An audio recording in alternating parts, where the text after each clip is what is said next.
공자는 젊은 시절 노나라의 창고를 관리하는 위리라는 관직에 있었다. 또 목장에서 가축들을 돌보는 승전이라는 직책도 가지고 있었다. 모두가 별 볼 일 없는 허접스러운 자리였다. 그러나 그는 그런 자리에 있으면서도 항상 좋은 실적을 거뒀다. 그 때문에 노나라의 권신이었던 계시의 돈독한 신임을 받았다.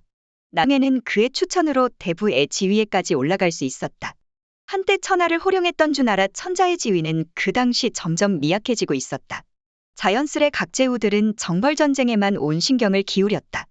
천하의 예약이 붕괴되는 것은 피할 수 없는 과정이었다. 그러나 그때 공자는 이런 세상을 변화시키고자 했다. 천하를 인과 애가 충만한 세상으로 건설해 통일하려고 했다. 예와 법으로 유지되는 질서 있는 사회를 건설하려는 뜻을 품었다. 50세 되던 해에 드디어 중도제라는 직책에 올랐다. 그제야 세상을 구제하겠다는 자신의 주장을 펼칠 기회를 갖게 된 것이다. 그는 실제로 중도제가 된 지 1년여 만에 뛰어난 업적을 거뒀다. 그러자 사방의 관리들이 그의 노하우를 배우러 모여들었다.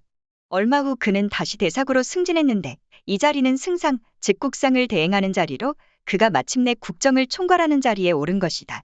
그가 자신만의 색깔을 가진 정치를 펼친 지 겨우 3개월이 지났을까.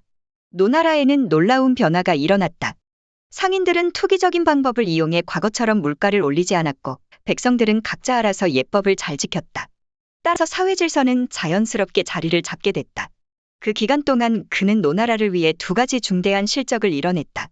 그 중 하나는 제나라에 강탈당한 노나라의 영토를 돌려받은 일이었다. 그것은 제나라와 노나라의 군주인 정공이 정상회담을 가졌을 때 합의한 바 있었다. 다른 하나는 노나라의 3대 권신을 대표하는 계씨와 숙손씨가 실질적으로 지배하던 영토를 분할한 일이었다. 이로써 노 정공의 지위는 더욱 강화될 수 있었다. 사실 공자가 국정에 참여한 기간은 그다지 길지 않았지만 그의 세상을 구제하겠다는 노력은 이처럼 크나큰 성과를 거뒀다. 그러나 후사다마라고나 할까. 이때 제나라는 노나라가 강대해지면 궁극적으로 자국에 불리할 것이므로 노나라의 국력 강화를 매우 우려했다. 결국 이 우려를 불식시키기 위한 조치로 노 정공에게 미인을 보내 여색에 빠지게 만들었다. 정공은 이후 나라를 다스리려는 생각을 전혀 하지 않았다. 공자는 노나라가 자신의 이상을 실현하기 어려운 형세로 치닫자 제자들을 데리고 천하를 주유하기로 결단을 내렸다. 세상을 구제하겠다는 자신의 주장을 선전하면서 제후들에게 등용되기를 기대했던 것이다. 당시 각 제후국들의 정치는 거의 모두 권신이나 세력이 큰 시족들에 의해 좌지우지되고 있었다. 당연히 그들은 제후들이 공자를 등용해 자신들의 권력에 칼을 들이대지 않을까 두려워했다. 자신들의 이익이 침해받지 않을까 우려하기도 했다. 당연히 적극적으로 그를 배척했다.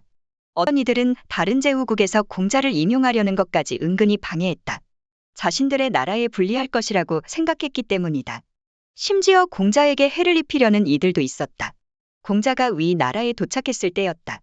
하무리의 위나라 권신들이 칼 등의 무기를 지닌 병사들을 대동하고 나타나 그에게 공갈과 협박을 했다. 공자가 송나라에서 도와 예에 대해 강의할 때도 마찬가지였다.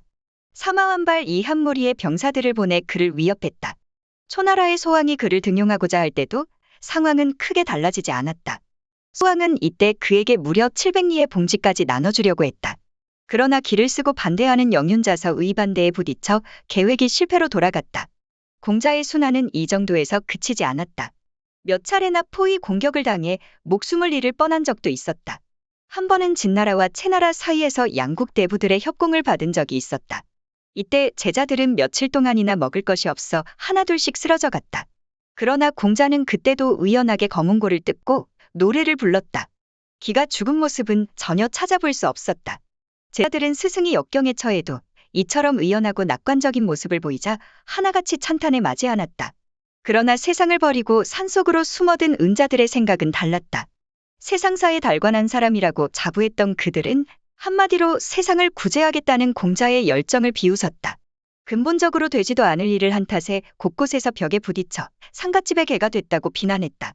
일부 은자들의 경우는 공자의 제자들에게 스승을 따르지 말고 산속으로 운거하라는 충고까지 했다. 태평성대가 찾아올 경우 다시 세상에 나오라는 얘기였다. 하지만 공자는 흔들리지 않았다. 이런 말을 들을 때면 우리는 산속의 새나 짐승과 같은 무리가 돼서는 안 된다. 천하가 태평해지면 나는 너희와 함께 이 세상을 변화시키기 위해 노력할 필요가 없다라는 말로 제자들을 교육하기도 했다. 이후에도 공자는 각 제후국들을 분주하게 오가며 남에게 의지하는 생활을 계속했다. 그러나 나중에는 편히 발 뻗고 쉴 곳조차 없게 됐다. 처지가 매우 비참하게 된 것이다. 다행히 제나라에 도착한 이후에는 경공이 능구를 시급으로 제공하겠다는 의사를 비춰 상황이 조금 나아지는 듯했다. 하지만 그는 그 제의를 이런지하에 거절했다. 그러고는 제자들에게 나는 경공에게 내 주장을 따르라고 권고했다. 그러나 그는 내 말을 들을 생각은 하지 않고 그저 나에게 능구를 주려 했다. 그는 나를 너무나도 모른다. 라면서 자신이 그럴 수밖에 없는 이유를 설명했다. 그는 백성을 위해 세상을 구제하는 것이 최고의 이상이라고 생각했기 때문에 그 어떤 부귀영화를 제의받더라도 흔들리지 않을 수 있었던 것이다. 그는 할 수 없이 제나라를 떠나 다른 나라로 향했다. 공자는 14년 동안이나 천하를 주유한 다음에야 자신의 주장이 제후들에게 받아들여지지 않을 것이라는 사실을 확인했다. 그는 그제야 비로소 노나라로 돌아가 인재 육성에 전적으로 투신해야겠다는 결심을 하게 됐다. 하지만 그의 인재 육성 방침은 기존의 것과는 확연하게 달랐다. 무엇보다 귀족의 자제들만 공부할 수 있는 전통을 타파했다. 주 평민 중에서 제자들을 받아들여 재능과 품행이 우수한 인재들을 대거 길러냈다. 그들 중에 일부는 제후들에게 발탁되기도 했다. 물론 이들은 스승의 뜻을 계속 받들어 세상을 구제하기 위해 끝없는 노력을 기울였다. 공자는 세상을 구제하기 위해 적극적으로 노력하고 분투하며 일생을 살았다. 사서는 자신의 뜻을 잃었다고 할 수 없다.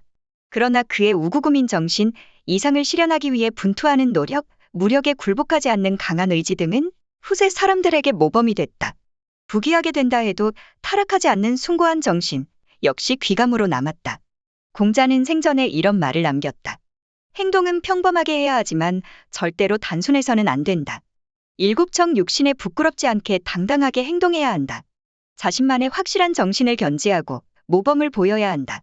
넓고 호방한 정기로 자신을 드러내고 세상을 변화시켜야 한다. 이렇게 해야 이 세상에 태어난 것이 부끄럽지 않을 것이다.